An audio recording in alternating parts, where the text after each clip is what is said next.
আসসালামু আলাইকুম। সবাইকে বিকিরণ অনলাইন স্কুলে স্বাগতম। আমরা আজকে শিখব টেন্স মার্কার্স। টেন্স মার্কার্স শেখার একটাই কারণ হলো যে আমরা যাতে right form of verb, completing sentence অথবা যে কোনো একটা প্যাসেজ সেন্টেন্স দেখলে বুঝতে পারি এটা কোন টেন্সে আছে, তখন আমাদের সেই আনসারটা করতে সহজ হয়, আমরা ইজিলি আনসারটা করতে পারি। টেন্স মার্কার্স বলতে বোঝায় যে টেন্সকে চিনতে পারা। এমন কিছু নির্দেশক ওয়ার্ডস আছে যেগুলোর মাধ্যমে টেন্সকে চেনা যায়। তো আমরা সেগুলোই আজকে জানব। চলো শুরু করা যাক। Always, often, sometimes, everyday, daily, regularly, usually, normally, occasionally, generally, etcetera. এই ওয়ার্ডগুলো যদি কোনো সেন্টেন্সে থাকে তাহলে বুঝবা সেটা প্রেজেন্ট ইনডিফিনিট টেন্স আছে। কোন টেন্স আছে? Present indefinite tense. দেখো এক্সাম্পল দেখো, হি অলওয়েজ লাভস মি। দেখো এখানে কি আছে? অলওয়েজ।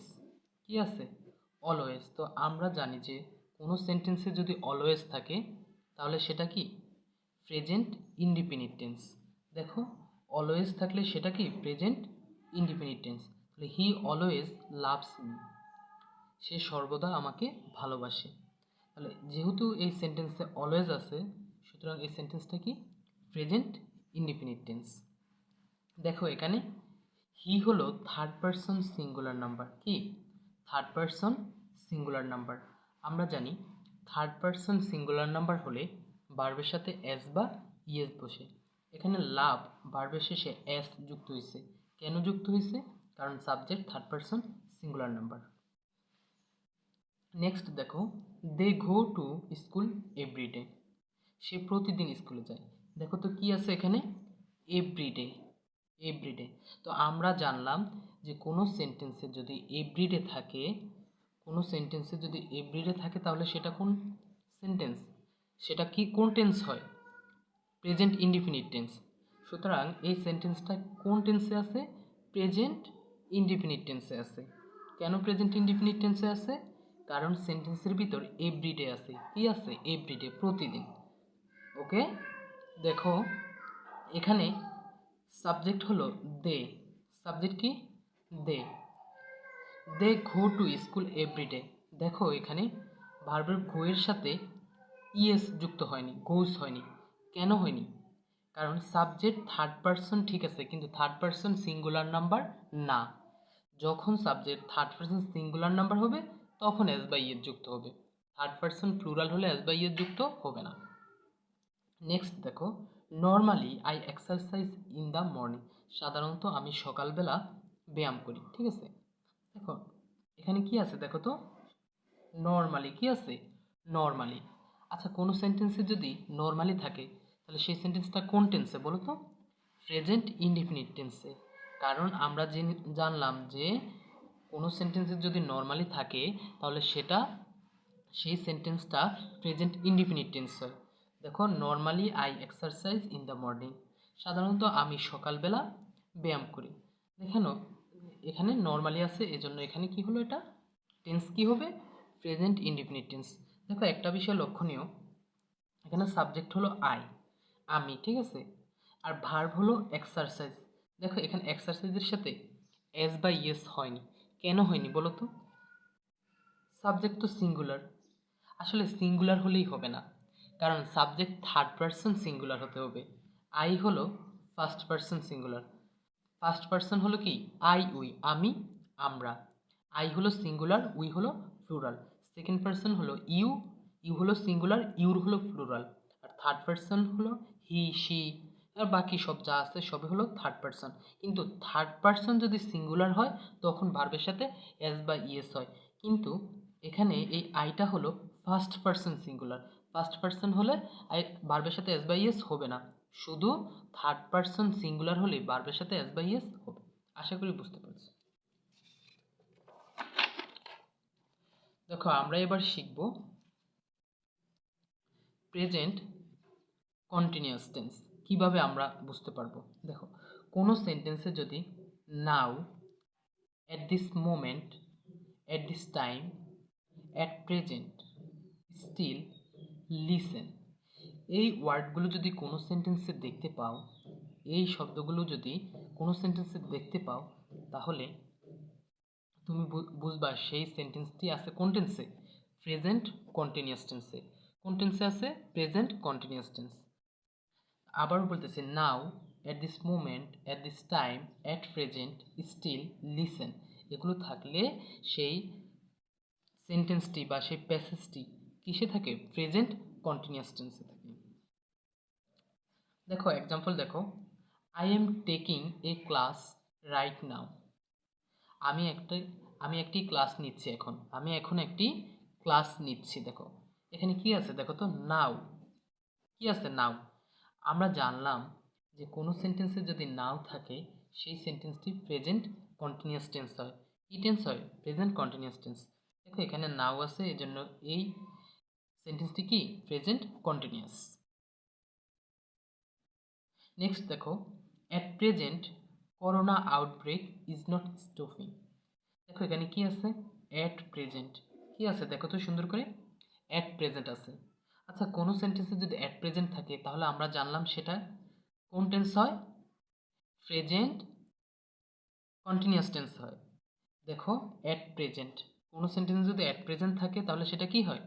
Present continuous tense. এখানে এই সেন্টেন্সে অ্যাট প্রেজেন্ট আছে, তাহলে এই সেন্টেন্সটি কোন টেন্সে আছে? প্রেজেন্ট কন্টিনিউয়াস টেন্সে। দেখো at present corona outbreak, corona outbreak মানে হলো প্রকোপ, ইজ নট স্টপিং। বর্তমানে করোনার প্রকোপ কি? থামছে না। তাহলে যেহেতু এই সেন্টেন্সে অ্যাট প্রেজেন্ট আছে, সুতরাং এটা একটা প্রেজেন্ট কন্টিনিউয়াস টেন্সে আছে। এই সেন্টেন্সটা কিসে আছে? প্রেজেন্ট কন্টিনিউয়াস টেন্সে। নেক্সট দেখো,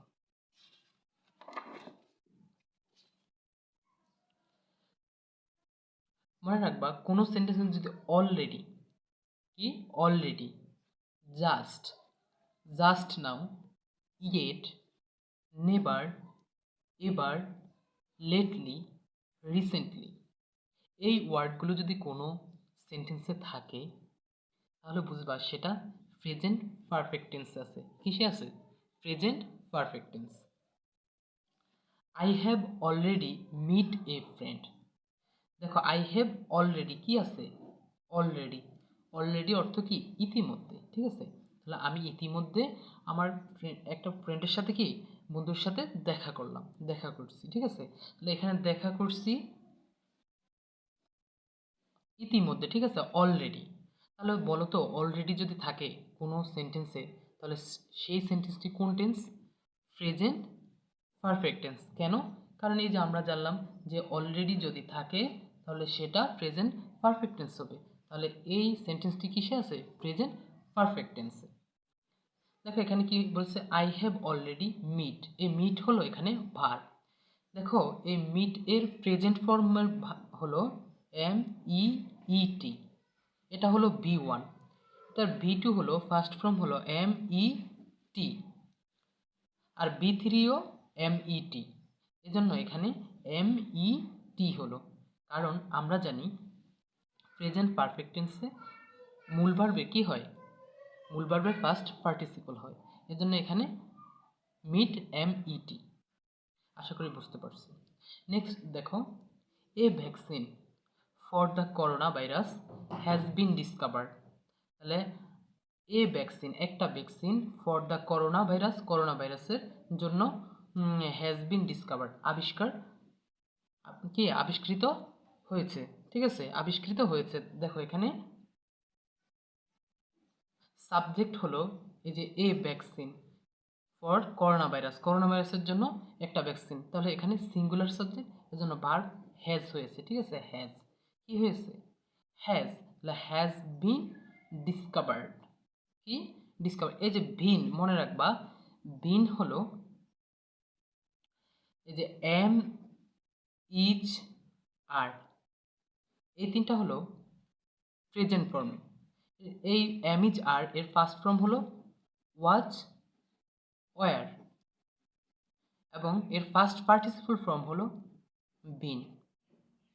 আশা করি বুঝতে পারছো। তো a vaccine for the corona virus has been discovered, যেহেতু এখানে কি আছে দেখো তো, a vaccine for the corona virus has been discovered, তাহলে এই সেন্টেন্সটি কিসে আছে বলো তো? এই সেন্টেন্সটি আছে প্রেজেন্ট পারফেক্ট টেন্সে। কিসে আছে? প্রেজেন্ট পারফেক্ট টেন্সে।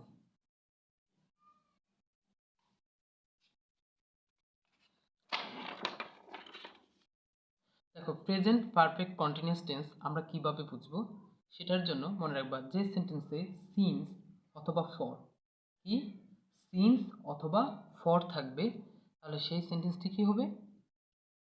প্রেজেন্ট পারফেক্ট কন্টিনিউয়াস হবে। আর এই সিন্স পর দ্বারা যাবত, ধরে, হতে, থেকে ইত্যাদি দ্বারা ডিউরেশন বোঝাবে। ডিউরেশন মানে কি? সময়কাল বা মেয়াদকাল বোঝালে সেটা কি? Present perfect continuous tense. তাহলে যে সেন্টেন্সে সিন্স এবং ফর থাকবে এবং এগুলো দ্বারা ডিউরেশন বোঝাবে সেটা হবে present perfect continuous tense. Example দেখো, they have been doing the work for 20 minutes. তার কাজটি they have been doing the work for 20 minute, সে কাজটি কি 20 মিনিট যাবত করছে। এখানে দেখো 20 মিনিটস একটা ডিউরেশন বুঝেছে, ফর আছে কি ফর, এবং পরের পর একটা ডিউরেশন বুঝেছে। তো আমরা জানি যে কোনো সেন্টেন্সে যদি পর থাকে এবং সেটা দ্বারা যদি ডিউরেশন বোঝায় সেটা কোন টেন্সে হয়? প্রেজেন্ট পারফেক্ট কন্টিনিউয়াস টেন্স, ঠিক আছে? তাহলে এই সেন্টেন্সটি প্রেজেন্ট পারফেক্ট কন্টিনিউয়াস টেন্স। দেখো the child has been crying since morning. দেখো সিন্স, সিন্স কোনো সেন্টেন্সে যদি সিন্স থাকে এবং সেটা দ্বারা যদি ডিউরেশন বোঝায়, দেখো ডিউরেশন বোঝাচ্ছে মর্নিং, কি morning. The child has been crying since morning, বাচ্চাটি কি সকালবেলা থেকে কান্না করতেছে। তাহলে এখানে কি বোঝাচ্ছে? সিন্স দ্বারা ডিউরেশন বোঝাচ্ছে। যখন সিন্স দ্বারা ডিউরেশন বোঝাবে তখন সেটা কোন টেন্স হয়? সেই সেন্টেন্সটি প্রেজেন্ট পারফেক্ট কন্টিনিউয়াস টেন্স। আশা করি বুঝতে পারছো। সো নেক্সট দেখো, কোনো সেন্টেন্সে যদি yesterday, last, last night, yesterday হলো গতকাল, লাস্ট শেষে, লাস্ট নাইট গত রাত, লাস্ট উইক গত সপ্তাহ, লাস্ট মান্থ গত মাস, এগো আগে বা পূর্বে, লং এগো অনেক আগে, লং সিন্স, ওয়ান্স, ওয়ান্স মানে হলো একদা, ওয়ান্স আপন আ টাইম একদা এক সময়ে, the day before yesterday, the day before yesterday এটা বলতে বোঝায় গত পরশু, দ্য প্রিভিয়াস ডে পূর্বের দিন। এই ওয়ার্ডগুলো যদি কোনো সেন্টেন্সে থাকে তাহলে বুঝবা সেই সেন্টেন্সটি কোন টেন্সে আছে? পাস্ট ইনডিফিনিট টেন্সে আছে। কিসে আছে? পাস্ট ইনডিফিনিট টেন্সে আছে।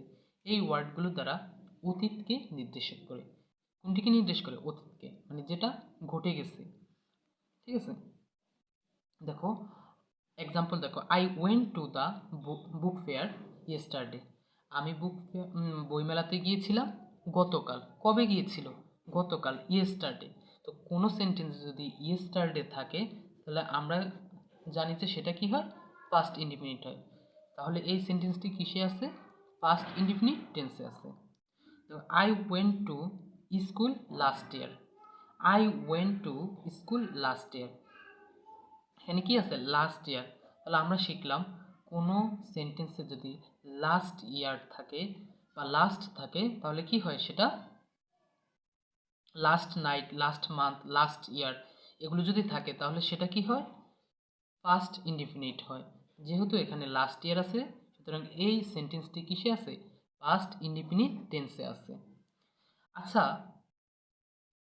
এখানে যদি টুডে থাকে, ইয়েস্টারডের পরিবর্তে টুডে, তাহলে টুডে থাকলে এখানে হবে পয়েন্টের পরিবর্তে হবে ঘো, ঠিক আছে? I go to book fair today, এটা যদি হয় I go to book fair today, এটা যদি থাকে তাহলে বুঝতে হবে সেটা হলো প্রেজেন্ট ইনডিফিনিট। সেটা কি?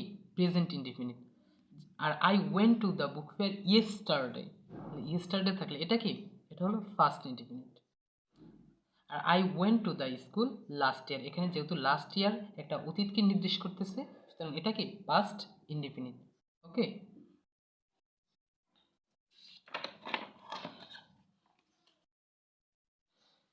দেখো কোনো সেন্টেন্সে যে অ্যাট দ্যাট টাইম, কি অ্যাট দ্যাট টাইম, দেখো এখানে দ্যাট, কি at that time, at that moment, while, when, এগুলো যদি থাকে তাহলে সেটা কোন টেন্স হয়?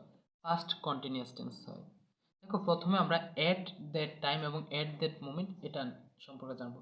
দেখো এখানে কিন্তু দিস নেই, যদি অ্যাট দিস মোমেন্ট থাকে বা অ্যাট দিস টাইম থাকে তাহলে বুঝতে হবে সেটা হলো প্রেজেন্ট কন্টিনিউয়াস, সেটা কি প্রেজেন্ট কন্টিনিউয়াস। কিন্তু যখন দ্যাট থাকবে at that time, at that moment, তখন সেটা হয় পাস্ট কন্টিনিউয়াস টেন্স। ঠিক আছে, এক্সাম্পল দেখো, at that time I I was going to school, কি at that time I was going to school, এই সময় আমি স্কুলে যাচ্ছিলাম। ঠিক আছে, তাহলে এখানে যেহেতু অ্যাট দ্যাট টাইম আছে এজন্য এটা কি কোন টেন্সে আছে? Past continuous tense. Okay, next দেখো অ্যাট দ্যাট মোমেন্ট, এই দেখো এখানে কিন্তু দ্যাট আছে, at that moment they were completing the task, এই সময়ে তারা কাজটি শেষ করছে। ঠিক আছে, এই মুহূর্তে তারা কাজটি কি শেষ করছিল এরকম বোঝাচ্ছে। তাহলে এটা কি পাস্ট কন্টিনিউয়াস টেন্স। কেন? কারণ অ্যাট দ্যাট মোমেন্ট আছে, কি আছে অ্যাট দ্যাট মোমেন্ট। মনে রাখবা হোয়াইল এবং হুয়েন, অ্যাজ, এগুলো দ্বারা যদি মানে কোনো অতীত দুইটা ঘটনা নির্দেশ করে, কি অতীত দুইটা ঘটনা নির্দেশ করে, তখন মনে রাখবা হোয়াইল বা হোয়েন যুক্ত যেই ক্লজটি হবে, যেই ঘটনাটি থাকবে সেটা হবে পাস্ট কন্টিনিউয়াস, আর বাকিটা থাকবে পাস্ট ইনডিফিনিট।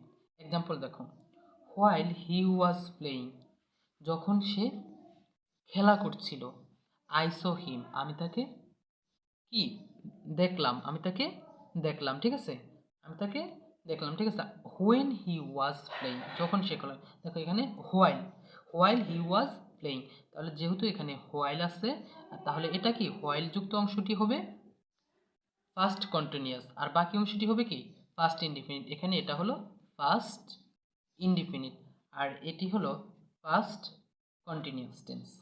ওকে, আশা করি বুঝতে পারছি। নেক্সট দেখো, কোনো সেন্টেন্সে যদি বিফোর বা আফটার থাকে তাহলে বুঝবা সেই সেন্টেন্সটি কিসে আছে? পাস্ট পারফেক্টে। কিসে আছে? Past perfect.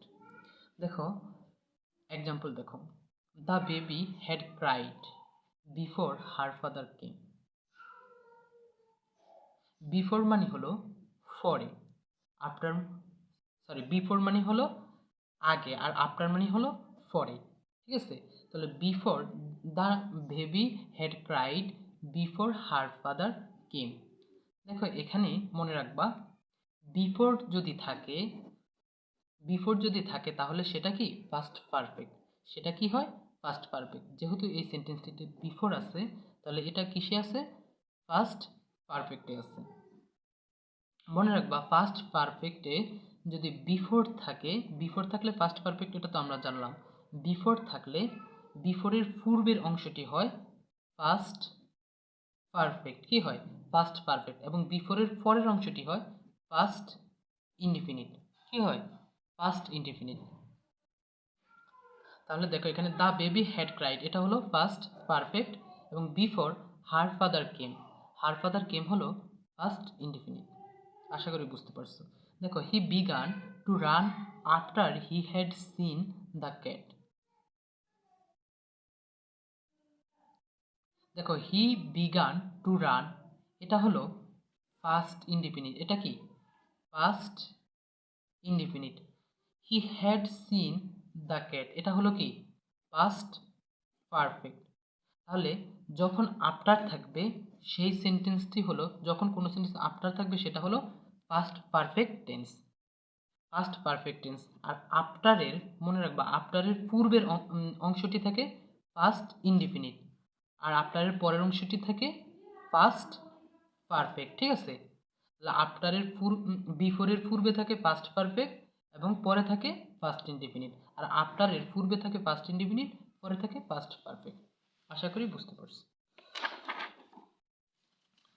দেখো future indefinite, tomorrow, next, next day, next week, next month, next year, the following year, in the days অথবা in the years, coming, ensuing. Ensuing হলো আসন্ন, ঠিক আছে। এই ওয়ার্ডগুলো যদি কোনো সেন্টেন্সে থাকে তাহলে বুঝবা সেটা ফিউচার ইনডিফিনিট, ঠিক আছে। তো এক্সাম্পল দেখো, the coming days, the coming days সামনের দিনগুলো, will be tough for us আমাদের জন্য কঠিন হবে, আমাদের জন্য কি হবে, কঠিন হবে। দেখো যেহেতু এই সেন্টেন্সে কামিং ডেজ আছে, কি আছে, কামিং ডেজ, ঠিক আছে। যখন কোনো সেন্টেন্সে কামিং থাকবে, কামিং ডেজ থাকবে, আমরা জানি যে সেটা কি হয়, ফিউচার ইনডিফিনিট হয়। তো এই সেন্টেন্সে যেহেতু কামিং আছে তাহলে এই সেন্টেন্সটা কি কোন টেন্সে আছে, ফার্স্ট ইনডিফিনিট টেন্সে, ফার্স্ট ইনডিফিনিট টেন্সে আছে। আশা করি বুঝতে পারছো। দেখো কোনো সেন্টেন্সে যদি ভাই এবং বাই দিস টাইম, কি বাই এবং বাই দিস টাইম থাকে তাহলে সেটা কি ফিউচার, সেটা কি কোনো সেন্টেন্স যদি বাই বা বাই দিস টাইম থাকে তাহলে সেটা ফিউচার। এখানে একটা ভুল হয়েছে, সেটা হলো ফিউচার পারফেক্ট। ফিউচার কি পারফেক্ট। কোনো সেন্টেন্সে যদি বাই এবং বাই দিস টাইম থাকে তাহলে সেটা কি হয়, ফিউচার পারফেক্ট হয়। He would have came by this time, দেখো এখানে কি আছে, বাই দিস টাইম আছে। তো আমরা জানলাম কোনো সেন্টেন্সে বাই দিস টাইম থাকে তাহলে সেটা কি হয়, ফিউচার পারফেক্ট হয়। তো he would have come by this time তাহলে এটা কি ফিউচার পারফেক্ট। দেখো by June I will finished my work, ঠিক আছে, আই উইল ফিনিশড, জুনে আমি আমার কাজটা শেষ করতে পারবো। তাহলে এখানে দেখো ভাই আছে, কি ভাই, তাহলে কোনো সেন্টেন্সে যদি ভাই থাকে তাহলে সেটা কি ফিউচার পারফেক্ট। এই সেন্টেন্সটা কিসে আছে, ফিউচার পারফেক্ট টেন্সে আছে। দেখো the plan will have taken off by 2 hours, the plan will have taken off by 2 hours, পরিকল্পনাটি শেষ করতে 2 ঘন্টা সময় লেগে যাবে। দেখো এখানে কি আছে, ভাই আছে, তাহলে কোনো সেন্টেন্সে যদি ভাই থাকে তাহলে সেটা কি ফিউচার পারফেক্ট টেন্স। তাহলে এই সেন্টেন্সটা কি কিসে আছে, ফিউচার পারফেক্ট টেন্সে। The plan will have taken off by 2 hours. আশা করি তোমরা টেন্স মার্কার্স বুঝে গেছো। তোমরা এখন যে কোনো প্যাসেজ সেন্টেন্স দেখলে বুঝে যাবা যে এটা কোন টেন্সে আছে। তাহলে এতে আমাদের কি উপকার হলো, টেন্স মার্কার্স শিখে উপকার হলো আমরা এখন যে কোনো কোশ্চান, যে কোনো প্যাসেজ দেখে এটা টেন্স বুঝে যাব এবং সহজেই আনসার করতে পারবো। বিশেষ করে রাইট ফর্ম অফ ভার্ব এবং কমপ্লিটিং সেন্টেন্সে খুব উপকৃত হব আমরা এখন থেকে। তো সবাইকে ধন্যবাদ, আশা করি সবাই বুঝতে পেরেছো। তোমাদের কাছে যদি ক্লাসগুলো ভালো লাগে তাহলে অবশ্যই লাইক তো করবে, কমেন্ট করবে এবং আমার চ্যানেলটা অবশ্যই সাবস্ক্রাইব করবে। সকলকে ধন্যবাদ, সকলে ভালো থাকুন, আসসালামু আলাইকুম।